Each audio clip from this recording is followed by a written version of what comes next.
Welcome to HD Nation Tech Feed Edition. My name is Robert Heron. And I'm Patrick Norton. This is the very first episode of HD Nation Tech Feed Edition, your guide to the best in HD content and the best in home theater gear, no matter what your budget is. We're going to talk about the biggest ripoff in HD later in the show, and we've got a viewer question on surround sound speakers and a guide to where you can find 4K content. But let's start by defining just what the heck a home theater is. Hey, we hear the term home theater used all the time, and we thought it would be good to consider for a moment what this catch-all phrase means. To me, home theater is just that. Big screen surround sound system that I hope is controlled with a nice simplified setup. Now, be your budget in the millions or a little more modest, check out this Kipnis Studio Standard home theater. This is what I consider an example of the insane. We really do want you to experience the best possible experience you can with your home theater gear. Look, if you're in a dorm room, if you're spending millions of dollars, look, we're going to help you. We're going to review HDTVs and projectors. We're going to teach you how to calibrate your screen and properly configure your surround sound system. We're going to save you money on gear, whether it's cables or a new LCD HD TV. Totally, and we'll help you deal with the flood of new video technology that's coming out. Our first 4K HD TV review's coming up next week. Is it too early to even think about 4K? Is there content available? What about H.265? And how about 3D? Should I use a set-top box or should I build my own home theater PC? Is Blu-ray that much better than Netflix? We're going to help you find your way. And we believe that your home theater screen can hang with commercial cinema. Hey, and chances are in your home theater, you're never going to be sitting next to the dude breaking up with his girlfriend on the cell phone. Oh, man. My number one reason for loving my home theater. We are not huge fans of 3D, but that's not going to keep me from calling Jurassic Park 3D as our Blu-ray pick from the new releases that hit April 23rd, 2013. It is an excellent 3D conversion of the classic Spielberg dinosaur thriller that first hit Blu-ray back in 2011. The 3D version keeps the same incredible DTS HD Master Audio soundtrack from the 2011 release. If you're looking for something to test your subwoofer, wait for a T-Rex to stomp across the screen. And by the way, the film already looks gorgeous. 1080p VC1 185:1 transfer, incredibly detailed. Jungle's funny that way, lots of stuff going on, and they didn't scrub away the film grain or mess up the skin tones. I am in a 3D free household. Robert, how did you feel about the 3D transfer? I dug it. Hey, compared to the 2D version, the 3D version actually took away some of the film grain, but it's still there, a little bit of it.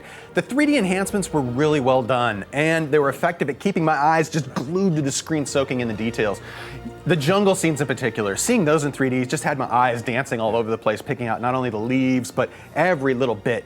And the 3D detail itself. It wasn't overdone so as to be gimmicky. I can't stand it when you see a 2D conversion done that way. Also, this really reminds me that I need to calibrate the 3D mode on my TV. It was a little off compared to the 2D mode that's perfect right now. Yeah. Also, the audio. It was simply awesome. Steven Spielberg was an initial investor in DTS Incorporated, and this movie was the first showcase of that audio technology. And I have to feel that they've done an especially good job of keeping that transfer clean all the way through to now. It's lossless release on this transfer. Oh my goodness. Other notable Blu-ray releases for the week of April 23rd, 2013 include Gangster Squad and Ultraviolet Untouchables, or LA Confidential wannabe that looks gorgeous. Who doesn't look good in a 1940s suit, but quite frankly needs a script worthy of Sean Penn, Josh Brolin, Nick Nolte, and Emma Stone. Incredible group of actors. What happened? Oh, by the way, the 1974 version of The Great Gatsby, starring Robert Redford, just in time for the new Baz Luhrmann version of Gatsby that'll hit theaters May 10th. Do yourself a favor, skip the Redford version, read the book if you want something to get yourself ready for Baz Luhrmann's extravaganza. Nice. What are you watching this week, man? I'm going classic. I went with The Treasure of the Sierra Madre, the 1948 Humphrey Bogart classic. I got to be honest, though, I wasn't expecting. Bogart is a real bastard in this classic that's directed by John Huston, and it co-stars his father, Walter Huston, who honestly, the character he plays steals the show with an Academy Award-winning performance. And up next, I'm actually stepping back in time a little bit further with the 1942 classic Casablanca. Wait, you've never seen Casablanca? I want to say I have, but I really don't remember it as good as I should. I have probably about 4 copies of it. Oh my goodness. It's time to sit down and give it a good viewing. It's amazing. I am obsessed right now, by the way. House of Cards on Netflix, which apparently wants to be replaced by Dust and Glory. But if I click House of Cards in the corner, look at that, kids, it'll start streaming. I love Netflix. Nice. I watched the first 5 minutes of this, and it grabbed my attention like a few other dramas I've seen recently. So I hit the pause button, and I'll come back to that when I have some more free time. I was going to say, I hit the pause button so we didn't have any spoilers. Thank you.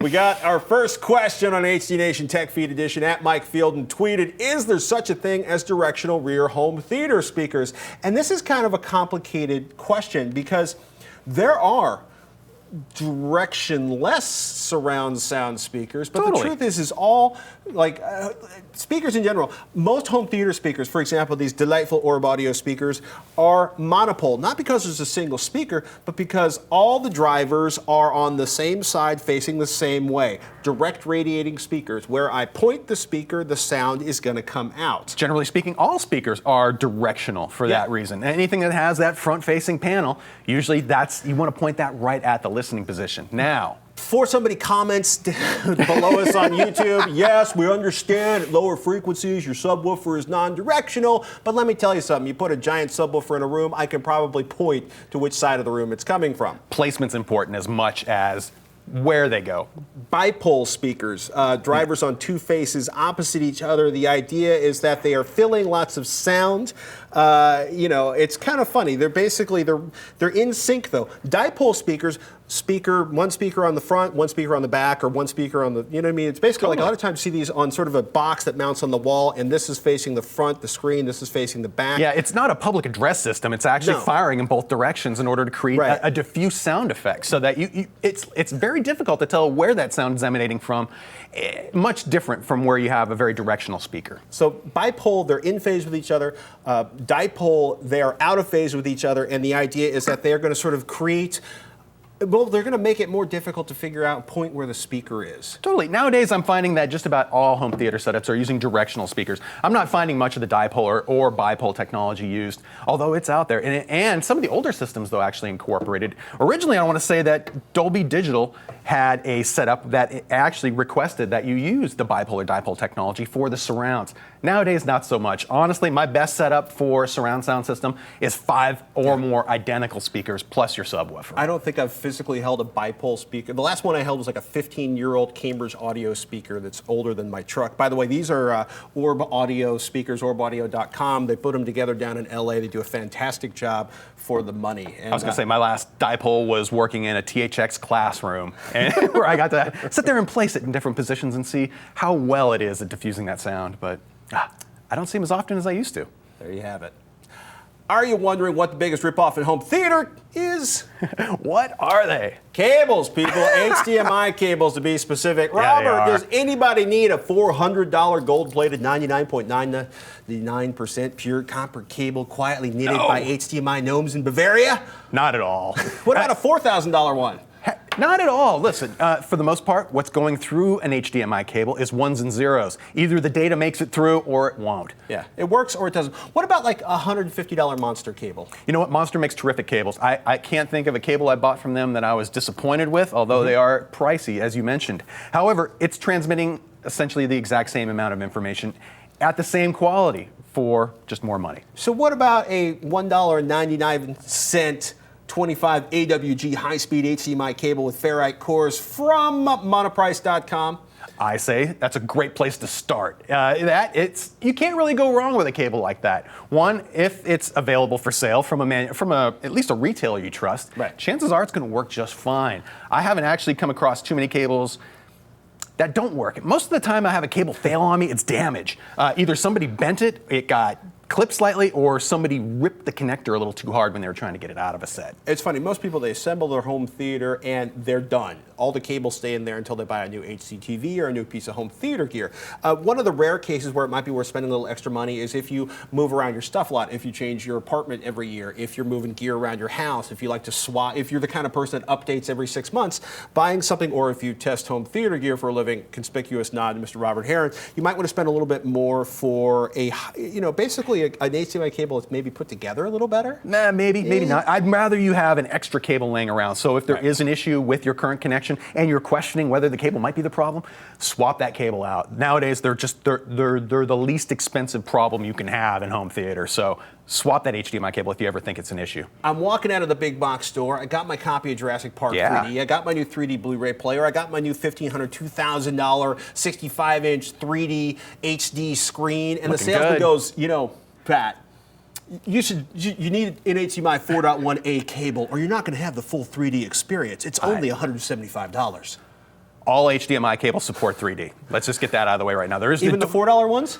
Yes, even the $4 ones. Don't pay attention to the specs. There's only a couple of things you might be interested in spec-wise as far as HDMI goes, particularly new features like data return channel or an audio return channel, things like that. If you're not worried about things like that, if you're just worried about 3D and 4K and 1080p, any HDMI cable is going to work. What if I got like a 40-foot run because I got to go behind the bookcase and up around the ceiling and up to the front where the screen is? Lengthy runs can be the issue where you would want to spend a little extra and ensure you're getting a good cable that has good ends terminated, good quality as far as the cable manufacturing goes. We were just talking about Monoprice. They actually have a new cable technology called Redmere that incorporates an amplifier built into the cable itself, so that when you're going to do an excessively long run, like that very cable right there, there's actually an amplifier built into the ends of that. So even though this one I believe is about 35 feet long, they have runs that go in excess of 60 feet, which normally I would never recommend you run a regular HDMI cable that long or anything beyond, say, about 30 feet, really.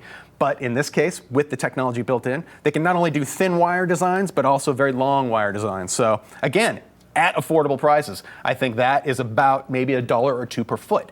And that's really my limit for all HDMI cable purchases. If you're spending more than a couple bucks a foot, take a step back. Yeah, 35 feet, $35. That's a good place to start. And by the way, look for the little 90-degree or flexible connectors. If you're trying to put your home theater gear up against the back of the cabinet, the little 90-degree connectors can help save your cables and, more importantly, the connectors in the back of your home theater gear. Totally. And if you're still messing around with those giant 1-inch thick cables from a few years ago that everyone thought was just the way to be, skip those things. Get them out of there. Go for nice thin designs. They're easier to use.